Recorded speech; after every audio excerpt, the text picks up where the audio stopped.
હા મુકેશભાઈ કાંતિભાઈ ભૂમિ અગ્રોમાંથી બરોબર. એ વટાણા ક્યાં છે વાવેલા આપણે? આ માર્શલના શું નામ છે એનું? સોની 10. સોની 10 છે ને તમારે? સોની 10 બરાબર. અને સોની 10 વટાણા છે, કેવું લાગે છે ફ્લાવરિંગમાં અને વટાણાની ક્વોલિટીમાં? ઘટે નહીં, જોરદાર. બરોબર છે. હા, આવડા મારી જિંદગીમાં પહેલી વાર મેં જોયા છે બરોબર કે આવડા વટાણા. હું આજે દર વર્ષે વાવું, 5 વર્ષથી વાવું હું. આવા વટાણા અને આવું ફ્લાવરિંગ પહેલી વાર જોયું આપણે. બરાબર છે.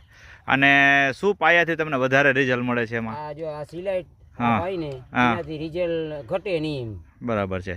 અને બરાબર છે. અને છંટકાવમાં ઉપયોગ કરો છો એનો? હા, કરી. બરાબર. સિલાઈટ છંટકાવમાં ઉપયોગ કર્યો છે અને પાવામાં ઉપયોગ કર્યો છે બરાબર. તમને બે રીતે શું રિઝલ્ટમાં લાગ્યું એમાં? એમાં ઘટે નહીં કોઈ. આખો ફેર બતાવી દઈએ. તમે એક ચારો કદાચ રાખી દો ને તમને ફેર બતાવી દઈએ કે આ છાંટવાથી શું ફરક પડે છે, પાવ શું ફરક પડે. બરાબર છે. અને વટાણાના બિયારમાં સોની 10 કેવું લાગ્યું? ઓ એક નંબર હો.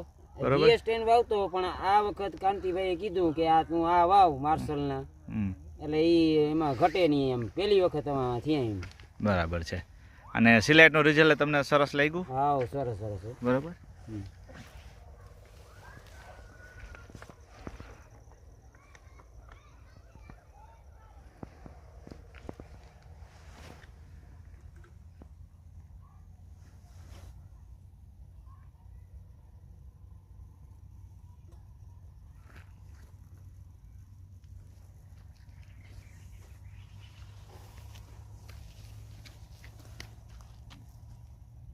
દરેક છોડની અંદર એટલું જ ફ્લાવરિંગ છે મુકેશભાઈ, કેવું લાગે તમને? ઓહો, એ જબરજસ્ત એમ લેખો ને.